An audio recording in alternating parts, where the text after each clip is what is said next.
마테오가 전한 거룩한 복음입니다. 주님 영광 받으소서. 그때 예수님께서는 갈릴레아 호숫가로 가셨다. 그리고 산에 오르시어 거기에 자리를 잡고 앉으셨다. 그러자 많은 군중이 다리 저는 이들과 눈먼 이들과 다른 불구자들과 말 못하는 이들 그리고 또 다른 많은 이들을 데리고 예수님께 다가왔다. 그들을 거금 발치에 데려다 놓자 예수님께서는 그들을 고쳐주셨다. 그리하여 말 못하는 이들이 말을 하고 불구자들이 온전해지고 다리 저는 이들이 제대로 걸으며 눈먼 이들이 보게 되자 군중이 이를 보고 놀라 이스라엘의 하느님을 찬양하였다. 예수님께서 제자들을 가까이 불러 이르셨다. 저 군중이 가엾구나. 벌써 사흘 동안이나 내 곁에 머물렀는데 먹을 것이 없으니 말이다. 길에서 쓰러질지도 모르니 그들을 굶겨서 돌려보내고 싶지 않다. 제자들이 예수님께 이 광야에서 이렇게 많은 군중을 배불리 먹을 만한 빵을 어디서 구하겠습니까? 하고 말하였다. 예수님께서 너희에게 빵이 몇 개나 있느냐 하시자 그들이 7개가 있고 물고기도 조금 있습니다 하고 대답하였다. 예수님께서는 군중에게 땅에 앉으라고 분부하셨다. 그리고 빵 7개와 물고기들을 손에 들고 감사를 드리신 다음 떼어 제자들에게 주시니 제자들이 군중에게 나누어 주었다. 사람들은 모두 배불리 먹었다. 그리고 남은 조각을 모았더니 7 바구니에 가득 찼다. 주님의 말씀입니다. 그리스도님 찬미합니다.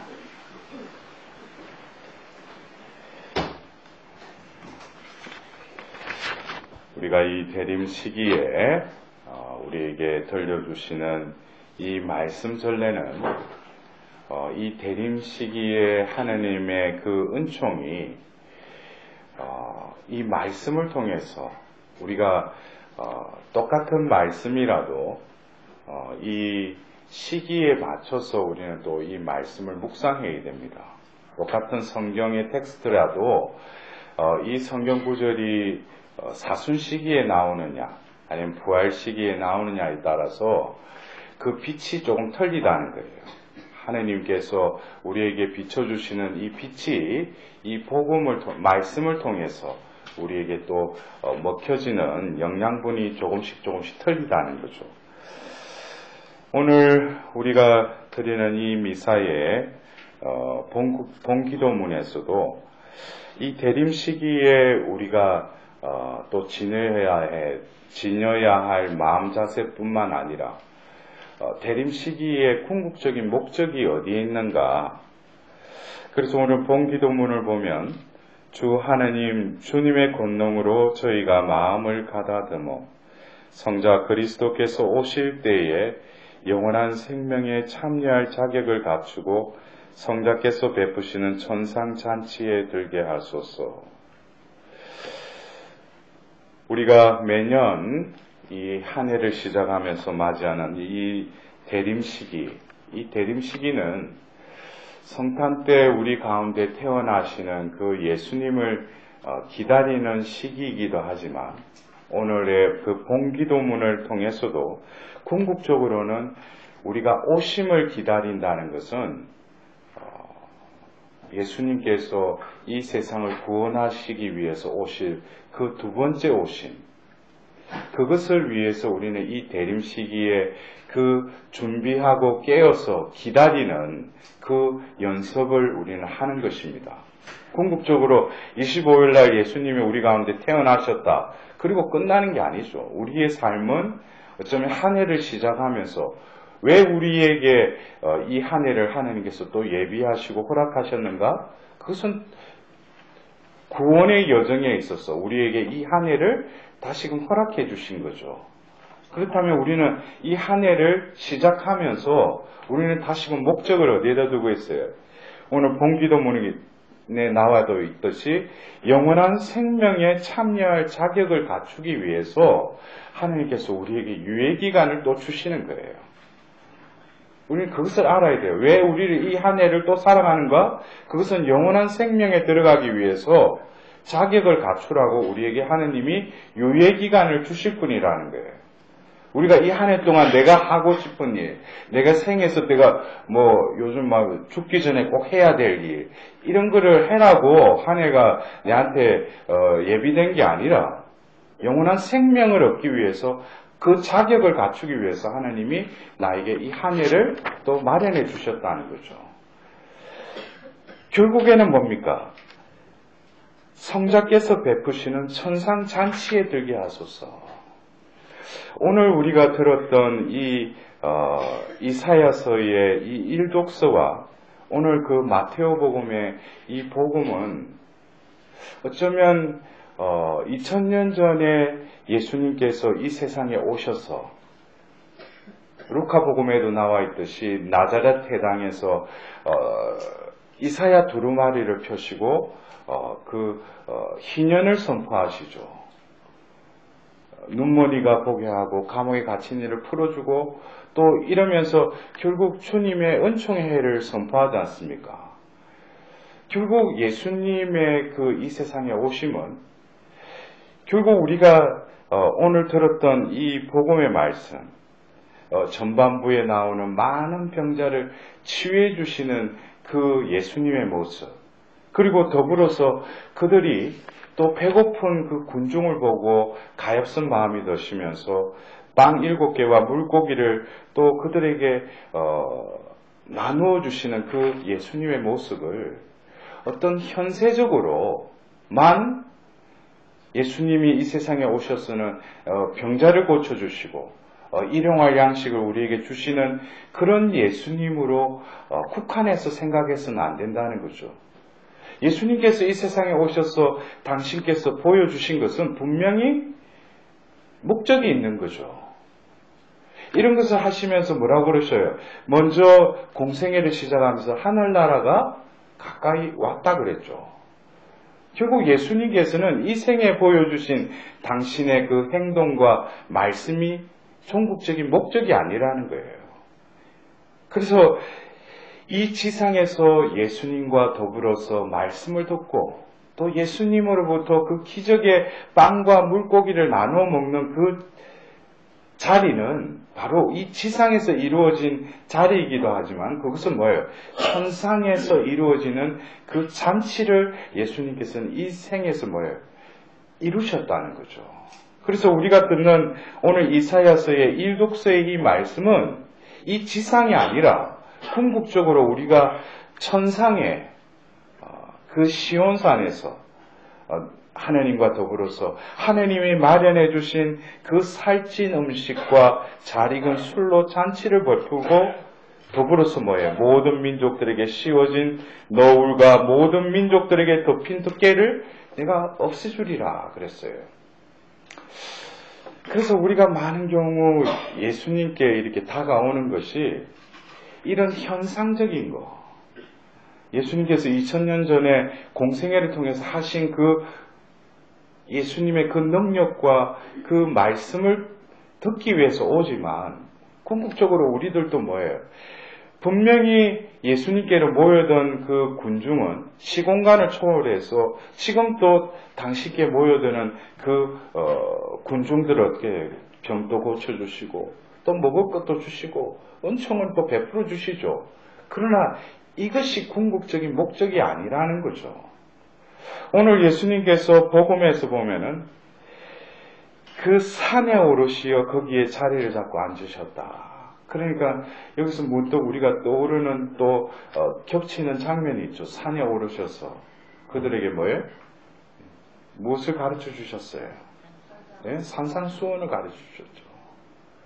거기에서도 보면은 배고프고 슬퍼하고 여러 가지 이 현실 속에 어떤 고통받는 이들을 보고 예수님으로 행복하다고 그러셔요.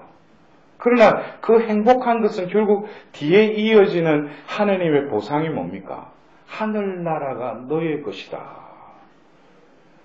하느님이 우리에게 베푸시는 그 은총은 그냥 현실적으로 병이 낫고 어떤 현세적으로 문제가 해결이 되고 그것이 궁극적인 목적이 아니라는 거죠. 예수님께서는 결국 뭐예요? 하늘나라를 이 땅에 이루셨을 뿐만 아니라 이 모든 인류를 어떻게 하늘나라로 데려가기 위해서. 그래서 우리가 지금 이 대림 시기를 지내면서 우리는 당신의 아들을 보내시는 그 성부 하느님 아버지의 그 마음을 우리는 조금이라도 헤아려야 돼요. 왜 매년 당신의 아들을 왜 그렇게 우리에게 주저하지 않고 보내시기를 마다하지 않으신가? 그것은 뭐예요? 올 한 해도 이 대림 시기를 통해서 제발 너희들이 회개하고 구원받는 자가 되도록 당신의 아들을 보내시는 거예요. 그분의 답답하고 그 인내하시고 기다리시는 그 하나님의 마음을 조금이라도 우리는 이 대림 시기를 지내면서 알아차리고 헤아릴 줄 알아야 돼요.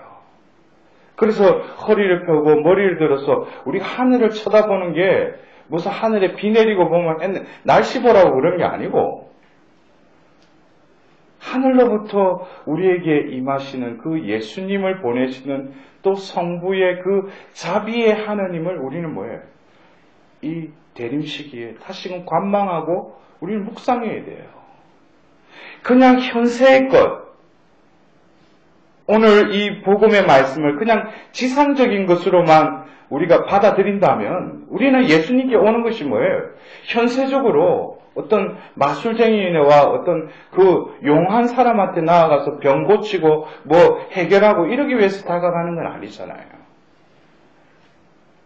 그래서 우리가 이 대림 시기를 통해서 예수님을 이 세상에 보내시는 그 하느님께서는 그 예수님께 뭐라고 하시겠어요? 여러분들 참 우리나라 말은 참 어떤 면에서는 여러 가지 의미가 담겨져 있어. 아침에 여러분들 남편이나 자녀들 갈 때 뭐래? 잘 다녀오라고 그러지. 잘 가라고는 안 하지. 갔다가 오라잖아. 네? 우리 말에는 그래요. 네? 잘 다녀오래. 아마 그 하느님 아버지께서도 당신의 아들을 이 세상에 파견하시면서 잘 다녀오라고. 그렇다면은 우리도 이 세상에 어떻게 보면 남녀가 해서 그냥 어떤 생리적으로 이 생명체가 그냥 태어난 것 같지만 우리는 영원한 생명을 주시는 하느님을 믿는다면 이 세상에 이 생명의 씨를 뿌리시고 생명을 내셨을 때 뭐겠어요? 그들이 이 생에서 잘 수고하고 다시 돌아오라는 거예요. 우리는 이 대림 시기에 오시는 그분을 맞이한다는 것은 우리는 다시금 뭐예요? 우리가 가야 할 목적지를 다시금 생각해야 돼요. 그분이 어디로부터 오세요? 바로 하느님으로부터. 일체이신 분이시지만 제2위격인 인간의 몸을 취해서 우리에게 오시잖아요. 그분이 이 세상에 오셨다가 결국 뭡니까? 아버지의 뜻을 온전히 이루시고 다시금 아버지 곁에 가서 성부 오른편에 앉아 계신다고 그랬죠. 우리들도 뭡니까? 이 대림 시기를 시작하는 이 한 해를 시작하면서 내가 지금 왜 사는가? 그리고 내가 지금 겪고 있는 여러 가지 이 생의 원죄의 흔적에 또 그 오염 속에서 내가 겪을 수밖에 없는 여러 가지 부조리 또 그 어떤 병의 현상들. 여러분들 병이라는 게 어떤 몸에서 느끼는 어떤 그 병이 아니죠. 이것은 뭐예요? 불균형이에요. 부조화예요. 이것을 더 들어가 보면 결국 죄로 이어져 있죠. 우리가 이 생을 사는 동안에 이 굴레에서 허덕일 수밖에 없어요. 그러나 그것에 어떤 의미를 부여하느냐? 그것은 뭡니까? 내 삶의 목적과 의미가 분명히 어디에 닿아 있느냐에 따라서 내가 지금 현실적으로 겪게 되는 여러 가지 죄의 흔적들을 어떻게 돼요? 성화시킬 수 있다는 거죠. 그냥 여기에 국한해서 사는 것이 아니라 우리들은 뭐겠어요? 이러한 광야를 통해서 결국 영원한 생명의 나라로 들어가기 위해 이 생에서의 이것을 어떻게 감내하고 더불어서 뭡니까? 또 다른 당금질을 통해서 우리가 진정 이 생에서 겪고 있는 고통의 의미는 결국 뭐겠어요? 믿음을 순수하게 하기 위해서 하나님이 우리에게 시련을 주셨다면 그거를 달게 받아들이는 거죠. 그러나 백날 이 시련의 의미는 멀리 해버리고 뭐예요? 와서 예수님께 그냥 고쳐달라, 해결해달라고 하는데 그것은 뭐예요? 현실에 그냥 자신의 목적을 두고 있기 때문에 그래요. 그래서 자기 자신이 지금 이 대림 시기를 맞이하면서 오시는 그 하느님을 맞이하는 것은 결국 뭐겠어요? 결국 하늘과 나와 이게 뚫려야죠. 뭐가 뚫려야 돼요? 오신다면은 내가 가야 할 곳을 분명히 목적 지어진 것을 하나님 앞에서 방향 지어질 때 오시는 주님도 맞이할 수 있다는 거예요. 그냥 하는 패시브적인 어떤 수동적인 의미에서 오십시오 이것이 아니에요. 주님, 제가 지난 한 해도 내가 영원한 생명을 얻기 위해서 내가 살아왔던가, 그렇게 살지 못했다면 다시금 허리를 펴고 머리를 들고 뭐예요? 오시는 그분을 바라보는 동시에 내가 가야 할 곳을 분명히 방향 지울 때 그분이 오시는 길도 뭐예요? 곱게 닦아드릴 수 있다는 거죠. 진정 예수님을 보내시면서 그 아들이 그 지상에 가서 할 일이 뭐예요? 궁극적으로 해야 될 일이 뭡니까? 죄의 문제를 해결해야 되는데 당신의 아들이 가서 해야 될 일은 뭐예요? 속죄양이 돼야 돼요. 결국 죽어야 된다는 거죠. 그 아들을 보내시는 성부의 마음을 우리는 얼마나 헤아리고 있느냐 이거예요. 왜 당신의 아들을 죽기까지 이 세상에 보내시기를 마다하지 않으셨어요? 그것은 요한복음 3장 16절에 니코데모에게 얘기한 뭐예요? 이 세상을 지극히 사랑하시오 그랬어요. 사랑의 발로로 당신의 아들을 보내신다는 거예요. 우리는 뭡니까? 그 하느님의 마음, 그 하느님의 그 애간장 터지는 그 마음을 우리는 이 대림 시기에 그냥 아무런 느낌도 없이 임하소서 주 예수 해서는 안 된다는 거예요. 그분의 그 사랑, 또 그리고 죄악에 허덕이고 있는 나를 보시고 우리를 보시고 당신의 아들을 보내시는 그 성부의 마음을 조금이나마 내 마음속에 찬양과 같이 내 마음속에 그게 울림이 일어나야 된다는 거예요. 그렇게 될 때 뭐예요? 사순 시기에 그 주님의 순환에 합치하는 그 회개가 아니라 이 대림 시기는 다시금 오시는 그분을 바라보고 영원한 생명을 얻기 위해서 천상 예루살렘을 향해서 내가 나아가야 될 이 생의 여정 가운데 내가 진정 방향 지어진 그곳으로 내가 지금 나아가고 있는지에 대해서 우리 삶을 다시금 방향을 제자리 잡아야죠. 그것이 뭡니까? 이 대림 시기에 우리가 지녀야 될 회개의 정신이라는 거예요. 여러분들, 오늘 우리는 하답송에 저는 오래오래 주님 집에 사오리다 라고 여러분들이 합송했어요. 주님의 집이 어디 있어요? 영원한 주님의 집은 하늘에 있죠. 그러나 이 생을 살면서도 우리는 주님의 집이 있죠. 예수님께서는 이 생에 와서도 사람의 아들은 머리 둘 곳조차도 없다고 그랬어요. 그러나 주님의 집은 멀리 있는 것이 아니라 내 마음에 있어요. 내 존재 안에 있다고요. 진정 입으로만 저는 오래오래 주님의 집에 사오리다가 아니라 내 마음에 주님의 집을 마련하는 것이 또한 이 대림 시기에 우리의 마음의 자세가 아닌가 싶습니다. 다윗의 시편에 내 한평생 주님께 빌어 얻고자 하는 것은 뭐라고 했어요? 주님의 집에 산다는 그것이오니. 다윗은 사무엘로부터 기름을 부음받고 그에게 머무른 그 영이 평생을 두고 다윗에게 머물러 있었다고 그랬어요. 우리도 역시 세례를 통해서 하느님 자녀가 됐다는 것은 우리 안에 주님의 집이 계시다는 거죠. 결국 그것을 바오로 사도는 어떻게 표현하셨어요? 여러분은 살아있는 하느님의 성전입니다 그랬어요.